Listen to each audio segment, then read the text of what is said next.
Assalamualaikum warahmatullahi wabarakatuh.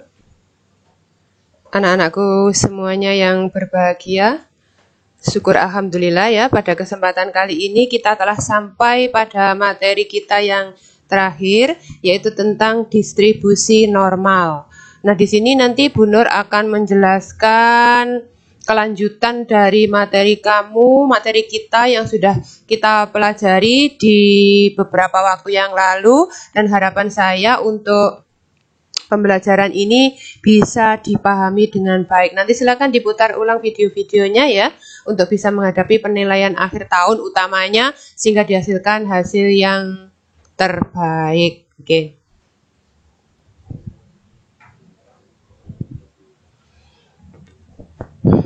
Ini suasananya agak mendung, jadi saya ambilkan lokasi di luar ya, biar agak terang. Baik, anak-anak, kita akan membahas materi distribusi normal. Ya, distribusi normal yang merupakan kelanjutan dari pembelajaran kita di beberapa waktu yang lalu, yaitu distribusi binomial. Oke.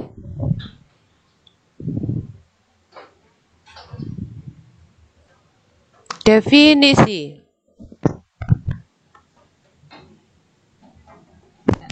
Saya bacakan dulu. Distribusi normal merupakan suatu distribusi dari variabel acak yang kontinu. Kontinu itu berkelanjutan. Ada dua peran dalam distribusi normal, yaitu, jadi ini masih pendahuluan saja ya. Hampir semua kejadian di alam ini menunjukkan distribusi normal ini.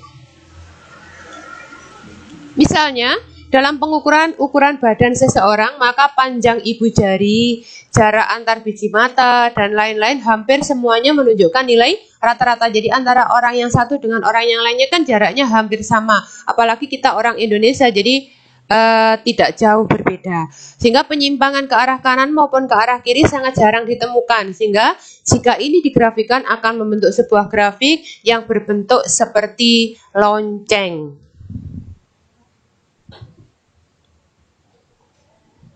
Nah, distribusi normal bisa digunakan ditulis dua kali sebagai patokan dalam mengambil suatu kesimpulan berdasarkan uji terhadap sampel yang diperoleh.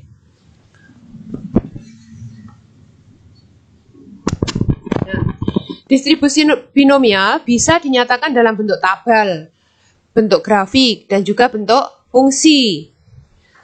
Kemudian kalau distribusi normal dinyatakan dalam suatu fungsi yang dikenal dengan nama fungsi kepadatan probabilitas. Jadi istilahnya agak berbeda sedikit anak-anak. Jadi kita bergerak di variabel yang bersifat kontinu.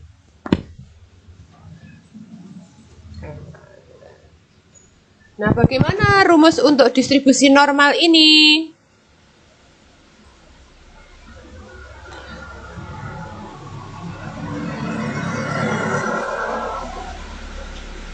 Distribusi normal dinyatakan sebagai fungsi kepadatan probabilitas, dinyatakan sebagai seperti ini. Fungsi fx sama dengan 1/c akar 2pi e pangkat x min mu kuadrat per 2c pangkatnya 2. Rodok ruwet rumusnya ya. Jadi ini fungsi kepadatannya seperti ini karena tadi fungsinya adalah fungsi yang kontinu.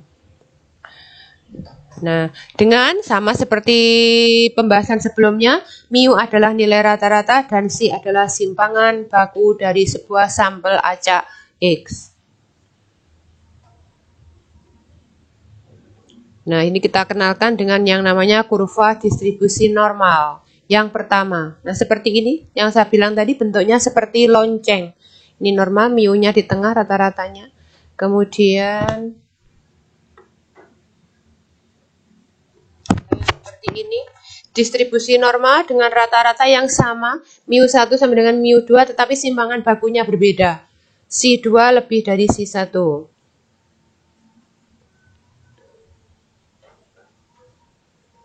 Ini bentuk yang ketiga, kayak gini, distribusi normal dengan simpangan baku yang sama. C2 sama dengan C1, tetapi rata-ratanya diwalik, mu1 lebih dari mu2. Jadi utamanya ini anak-anak, bahwa grafiknya itu bentuknya seperti ini dia.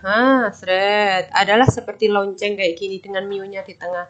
Ya, ini macam-macamnya saja. Oke, saya lanjutkan. Contoh soal. Jadi yang lebih simpel kan di sini kita masuk di contoh soal, contoh penerapannya ya.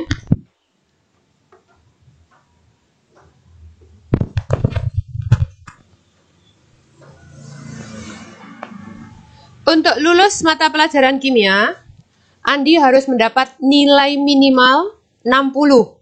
Apabila diketahui rata-rata nilai kimia siswa kelas 12 adalah 55 dengan simpangan bakunya 5, berapakah peluang Andi mendapatkan nilai tepat 60? Jadi minimalnya 60, Andi cek oleh 60 itu apabila nilai rata-ratanya 55, berapakah peluangnya? Begitu.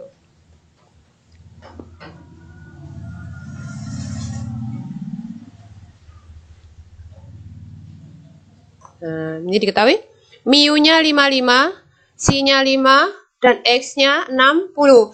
Peluang mendapatkan nilai 60 dihitung dengan menggunakan, nah seperti yang rumus saya jabarkan tadi, berarti Fx sama dengan rumus itu tadi. Kita isi X-nya dengan 60. X-nya ini 60 min C ini ya. Saya ulang coba. Sebentar.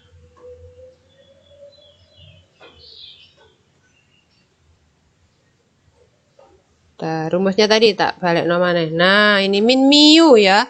X min mu, bukan pi. Tadi simbolnya keliru itu. X min mu.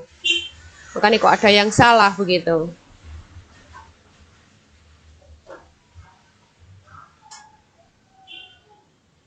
Di bukumu loh ya, itu diralat ya. Oke, ini hitungannya sudah benar. Ini diganti dengan apa namanya? Mu rataan. 60 min 55 per C 5 ya, oke. 60 min 55 itu 551. Oke, ini telah dihitung dengan menggunakan kalkulator, maka didapatkanlah nilai F60 adalah 0,05. Maka kesimpulannya apa? Jadi peluang Andi mendapatkan tepat nilai 60 adalah 0,05, berarti kan berapa ini?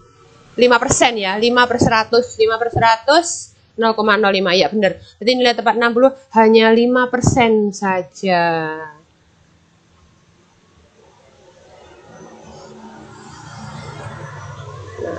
Ini saya gambarkan. Kalau tadi macam-macamnya ya. Ini secara umum kurva normal itu pembagiannya kayak gini.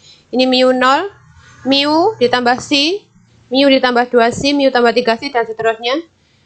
Ini persentasenya. Yang sebelah kiri juga sama.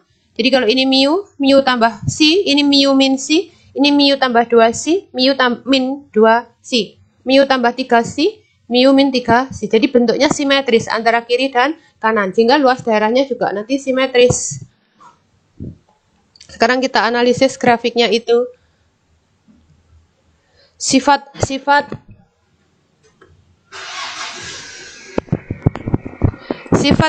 distribusi normal berdasarkan kurva tadi. Yang pertama, kurva distribusi normal berbentuk lonceng. Yang kedua, nilai mu atau nilai rata-rata terletak di tengah kurva. Nilai rata-rata sama dengan median, sama dengan modus. Tadi saya katakan bentuk kurvanya adalah simetris. Ujung-ujung sisi kurvanya sejajar dengan sumbu horizontal atau sumbu X, tetapi tidak pernah memotong sumbu tersebut. Kita lihat. Inilah tidak pernah motong. Nah, kurvanya seperti ini. Lihat panah saya. Seret mepet di sumbu X ini, tetapi dia tidak pernah menyentuh sumbu X. Jadi hanya sejajar, hampir sejajar begitu. Mepet di sumbu X, tetapi tidak pernah menyentuh sumbu X-nya.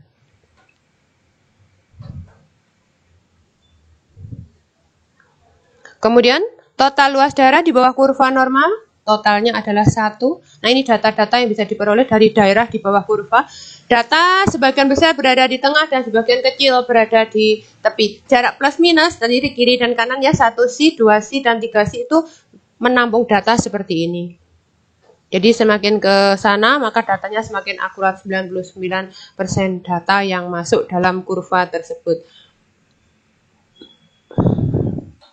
Nah, bagaimana penggunaan dari kurva normal standar ini?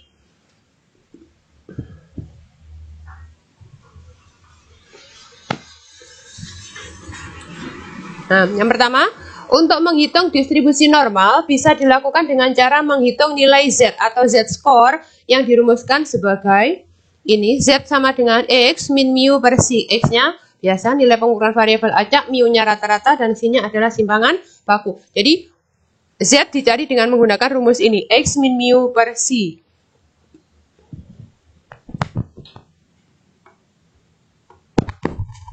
Luas total seluruh kurva 1 simetris terhadap mu sama dengan 0, maka luas dari garis tengah pada titik 0 ke kanan, jadi tadi ya kurvanya lengkung 0 ke kanan maupun dari 0 ke kiri, dari yang mu-nya 0 dari tengah-tengah tadi ke kanan dan ke kiri nilainya adalah 0,5, atau kalau dituliskan P Z lebih dari 0 itu setengah dan PZ kurang dari 0 nilainya juga setengah, karena sama ya di daerah kanan di daerah kiri. Nah, luas kurva di bawah kurva normal pada interval tertentu ditulis sebagai seperti ini. Interval antara Z lebih dari 0 kurang dari P, antara ya, daerah interval.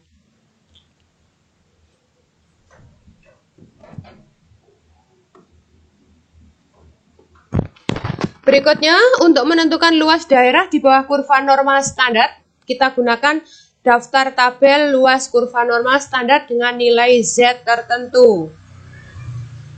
Nah, perhatikan contoh soal 2 berikut.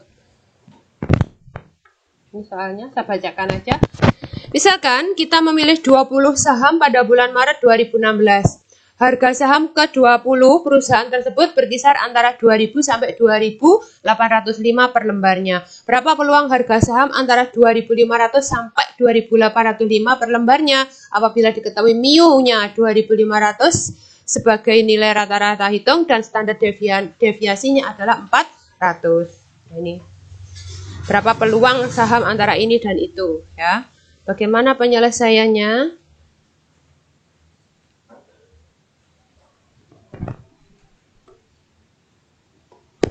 Penyelesaiannya kita cari, karena tadi daerah antara, kita cari dari Z1 dan Z2-nya dulu. Z1 yang rendah, X1 min mu per Si. Berarti 2.500 sampai 2.805 kan tadi.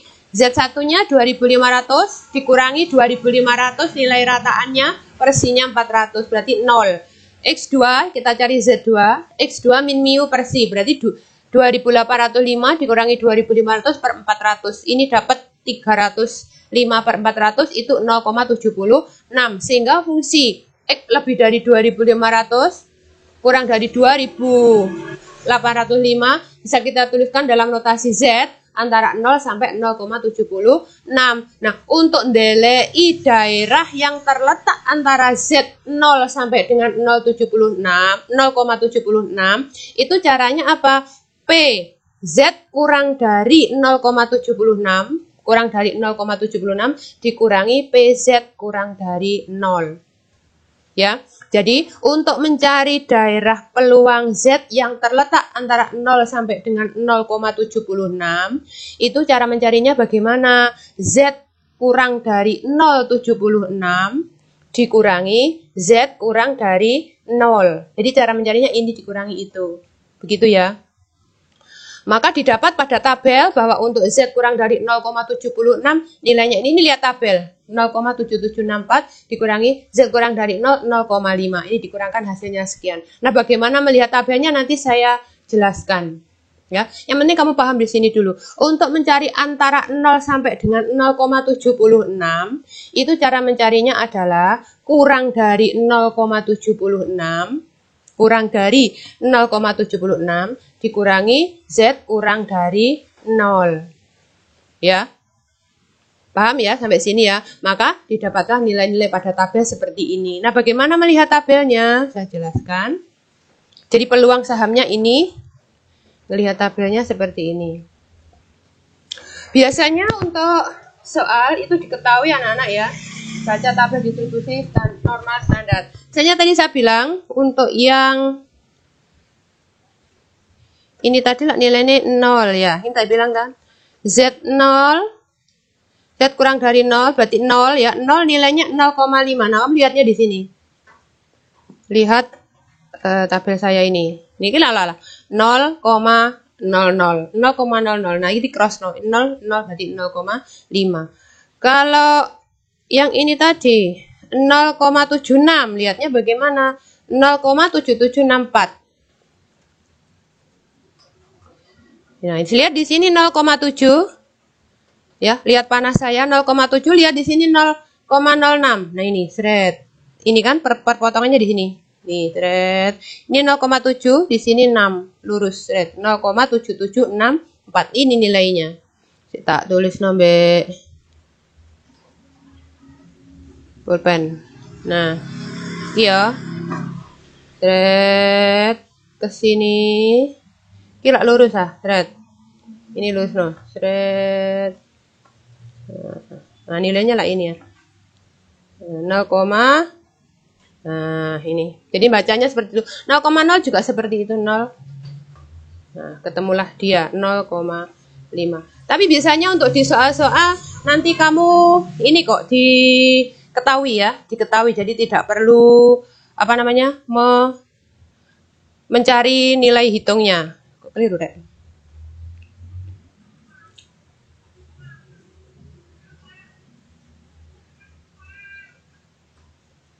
Oke. Contoh soal yang ketiga. Pada sebuah ulangan matematika, seluruh kelas 12 yang berjumlah 300 siswa didapatkan nilai rata-rata atau min sebesar 60, simbangan baku 10, dan nilai-nilainya berdistribusi normal. Tentukan banyaknya siswa yang mendapatkan nilai di atas 80, yang B, banyaknya siswa yang mendapatkan nilai di bawah 40, dan banyaknya siswa yang mendapatkan nilai antara 30 dan 70. Kita gunakan distribusi itu tadi. Lihat penyelesaiannya. Nah, mu 60, C-nya 10, N banyaknya siswa 300. Banyaknya siswa yang mendapatkan nilai di atas 80, berarti kan P, X lebih dari 80. Kita cari dulu Z-nya. X min mu per C. Kita cari set 80 min 60 per 10. Berarti dia nilainya adalah 2. Ya. Maka P, X lebih dari 80. Bisa kita tuliskan dalam Z-score. P, Z lebih dari 2. Ini gambarnya. Nah, ini Z, ini 80 ya. 80-nya ini kan 60. Rata-ratanya di tengah sini. Kita punya 80 di sini. Nanti nilainya berapa? Ketemu ini nantinya, kita hitungnya seperti berikut ini. Maka dapat dikatakan bahwa nilai PX lebih dari 80 itu sama dengan luas daerah yang berada pada PZ lebih dari 2. Ini ya, saya tulis di sini. Ngitungnya seperti ini. Untuk Z sama dengan 2 pada tabel diperoleh, ini lihat tabel kayak tadi di cross note tadi ya, 0,4772. Sehingga untuk P, X lebih dari 80 sama dengan PZ lebih dari 2. PZ lebih dari 2 itu artinya PZ lebih dari 0 dikurangi Z lebih dari 0 kurang dari 2. Tak ulangi. Jadi daerah lah iki emang. Daerah lah ini ya. Kamu nek daerah ini ya, daerah ini lah, dari sini, dari simetrisnya ini. Dari sini seret semuanya PZ lebih dari 0 dikurangi ini. Dikurangi yang ini, maka akan ketemu daerah sini kan? Jadi kalau goleki daerah yang diarsir kuning itu seluruh dikurangi iki, ya kan? Dikurangi yang sini, maka ketemu daerah yang ini. Makanya ditulis gimana? Nah, ditulis ini. PZ lebih dari 0 dikurangi Z terletak antara 0 sampai kurang dari 2. Sampai 0 sampai 2. Nah, Z0 berapa tadi di tabel? 0,5. Z2 berapa? Ini sudah diketahui 0,4772. Sehingga hasilnya ini. Maka peluang siswa memperoleh nilai di atas 80, peluangnya sekian, banyaknya siswa piro, kalikan 300, peluangnya kalikan 300, berarti banyaknya siswa yang memperoleh nilai di atas 80 ada 7 siswa, dengan peluang sekian, banyak siswa ada 7. Jadi itu tadi yang penting ya, kamu Untuk Z lebih dari 2 nilai ini, PZ lebih dari 0 dikurangi antara. Nyarinya di mana? Di tabel, atau kalau soal biasanya diketahui. Ini, banyak siswa yang mendapatkan nilai di bawah 40. Caranya sama, berarti PX kurang dari 40, cari Z-nya. Min 2, abaikan dulu tanda negatif karena bersifat simetris. Nah, gambarin ini. Ini kan, sini 40.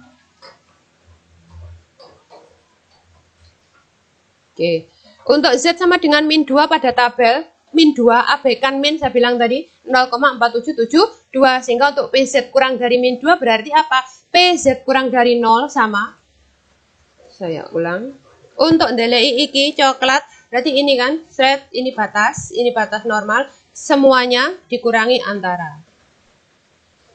Semuanya dikurangi antara. Semuanya dikurangi antara. Betul kan?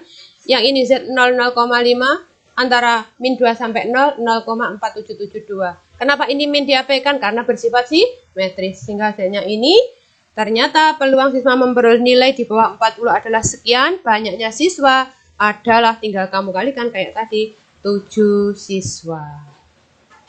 Ya. Oke, saya lanjut. Banyaknya siswa yang mendapatkan nilai antara 30 dan 70. Berarti ditulis X terletak antara 30 dan 70. Karena yang diminta I22 nilai. Berarti kita cari Z1 dan Z2. Z1, masukkan dulu, min 3. Z2, 70. 60, 10 ya, 1. Berarti kita bisa tuliskan antara X 30 sampai 70 dalam fungsi Z adalah min 3 sampai dengan 1. Kalau nyari min 3 sampai dengan 1, ini sama dengan luas daerah yang berada pada min 3, 30 ini di sini sampai dengan 70 di sini. Berapa banyaknya siswa nanti?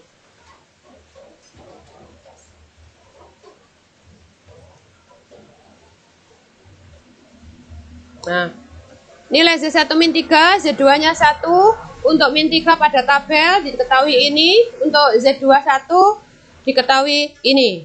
P X lebih dari 30 kurang dari 70 dalam fungsi Z antara min 3 sampai dengan 1. Ini kita pisahkan. Berarti antara min 3 sampai dengan 0 ditambah 0 sampai dengan 1. Min 3 sampai dengan 0 kita lihat min 3 dapat tadi 0, itu kemudian 1 sekian. Maka hasilnya adalah itu. Berarti peluang siswa memperoleh nilai antara 30 dan 70 adalah sekian. Dan banyaknya tinggal kamu kalikan dengan jumlah siswa 252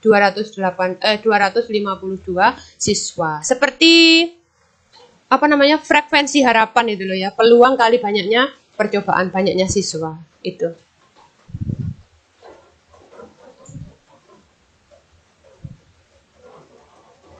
Nah, sekarang karena sudah ada beberapa latihan yang sudah saya jelaskan, kamu harus sudah bisa mulai memahami dengan uji Z-score itu. Sekarang kita masuk ke latihan soalnya. Lihat dan kerjakan latihan soal pada buku paket kalian. Halaman 159 nomor 1, 159 nomor 4. Untuk pengetahuan lebih ini lagi ya, lebih mendalam lagi, latihannya mohon untuk dikerjakan. Biar bisa memahami dengan baik tentang distribusi normal ini. Jadi intinya kamu sudah punya rumus Z-score dan cara mencari luas daerah di bawah kurva normal. Begitu anak-anak yang bisa saya sampaikan pada kesempatan kali ini. Dan nantinya untuk persiapan PAT-nya mohon disiapkan materi-materi dari semester pertama dan semester kedua. Belum lagi nanti kalau untuk yang ujian sekolahnya mungkin semua materi ya. Adapun mengenai kita belum bisa melaksanakan ulangan, tunggu info saya lebih lanjut. Tetap semangat dalam belajar, pahami materi dengan baik. Apabila ada kesulitan bisa dikomunikasikan bersama saya. Terima kasih atas perhatiannya. Mohon maaf atas segala kekurangan. Akhirul kalam. Assalamualaikum warahmatullahi wabarakatuh. Yen wis wanti-wanti